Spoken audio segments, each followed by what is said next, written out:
আসসালামু আলাইকুম। সবাই কেমন আছেন? আশা করি সবাই ভালো আছেন, সুস্থ আছেন এবং নিরাপদে আছেন। আম দেশের বর্তমান প্রেক্ষাপটে কেউই মনে হয় ভালো নেই। কারণ হচ্ছে যে দেশের নিরাপত্তা ব্যবস্থার তো অনেক বেশি অবনতি হয়ে গেছে।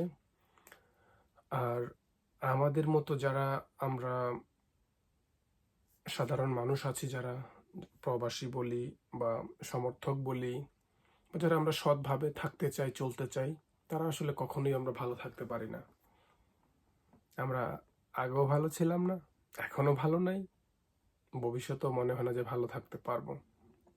কারণ আম, সাধারণ মানুষের কথা সবাই বলে, সাধারণ মানুষের কথা বলে বলে সবাই হচ্ছে যে দিন শেষে ক্ষমতাটাই আসলে চায়, ক্ষমতা ভোগ করতে চায়।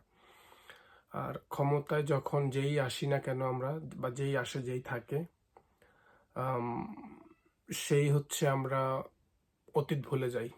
অতীত ভুলে যাই, যেটা হওয়া উচিত নয়, তবু আমরা ওই অনুচিত কাজগুলিতে আমরা বেশি করি। এই যে দেখুন, আজকে ঢাকায় যে শিক্ষকদের একটা আন্দোলন ছিল, ওই আন্দোলনে পুলিশের অনেক লাঠিপেটা, জলকামান ছোড়া বা এদের উপরে গুলি করা হয়েছে। এরা কারা ছিল? শিক্ষক ছিল। তো এই যে এদের উপরে যে এই অত্যাচার, এবং পুলিশের গুলিতে দুজন শিক্ষকের মৃত্যুও হয়েছে। দেখুন, শিক্ষকদের স্থান তো হচ্ছে যে আম, মানে স্কুল, কলেজ, মাদ্রাসা, শিক্ষাঙ্গনে। তো ওনারা কেন রাজপথে আসবে? ওনাদের তো রাজপথে আসার কোনো কথা ছিল না। ওনারা এসেছে কোনো দাবি দেওয়া নেই। কেন? কারণ ওরা ভালো নেই। তো ওনারা যে শিক্ষাঙ্গনে যাচ্ছে, সেটা তো ওনাদের রুজি রুটির ব্যবস্থা করার জন্যই যাচ্ছে। হ্যাঁ, এটা পেশা, ওইটা ওই শিক্ষার ওই পেশার মাধ্যমে ওনারা আম, আমাদের হচ্ছে শিক্ষাদান করেছেন বা করছেন বা করবেন।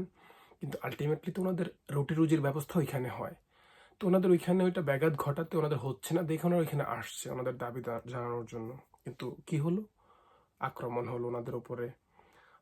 দুজন নাকি শিক্ষক মারাও গিয়েছেন পুলিশের গুলিতে। তো ওই যে দুইটা ফ্যামিলি, এদের কি হবে? এই যে কয়েকদিন হচ্ছে টক শো, পেপার, পত্রিকা, এগুলোতে হচ্ছে অনেক বেশি ঝড় তুফান উঠবে, কিন্তু আলটিমেটলি ওই যে দুইটা ফ্যামিলি অনেক বেশি সাফার করবে। এবং এদের কেউ বুঝবে না, এগুলো লাইট ক্যামেরা অ্যাকশনে হচ্ছে সবাই থাকবে, আসবে, যাবে, কিন্তু এদেরকেই ওই দুইটা ফ্যামিলিকে সাফার করতে হবে। ওই দুইটা ফ্যামিলি, ওই দুজন মানুষ, দুজন টিচার, কিন্তু শুধু দুজন নয়, ওই দুজনের ওপরেও গিয়ে দেখুন যে আরো অনেক, হয়তো বা 10 জন, হয়তো বা 20 জন মানুষ আর নির্ভরশীল। তো এই যে এই জিনিসগুলো আমাদের মধ্যে মানবতা এবং আন্তরিকতা অনেক বেশি ঘাটতি। গত 6 মাসে অনেক জায়গায় তো হচ্ছে যে শিক্ষকদেরকে বিভিন্ন জায়গায়, বিভিন্ন শিক্ষাঙ্গনে শিক্ষকদের যে পরিমাণ অপমান, অপদস্থ করা হয়েছে, এগুলি একেবারে অনাকাঙ্ক্ষিত। এগুলি কোনোভাবেই, কোনো অজুহাতেই এগুলি গ্রহণ করা যায় না। অন্তত আমি আমার ব্যক্তিগত স্থান থেকে আমি বলবো যে আমার মতো, মানে আমি পারবো না এগুলি অ্যাকসেপ্ট করতে।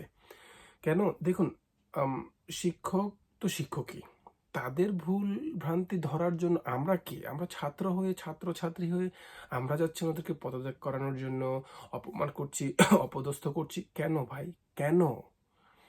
দেখুন, এখনো আমার কোনো শিক্ষকের সাথে যদি আমি কথা বলি, ইভেন যদি আমি ফোনেও কথা বলি, আমি হচ্ছে যে দাঁড়িয়ে যাই।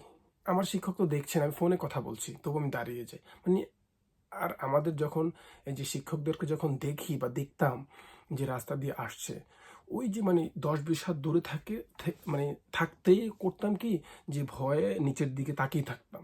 আর সাইকেলে থাকলে সাইকেল থেকে আগেই নেমে যেতাম।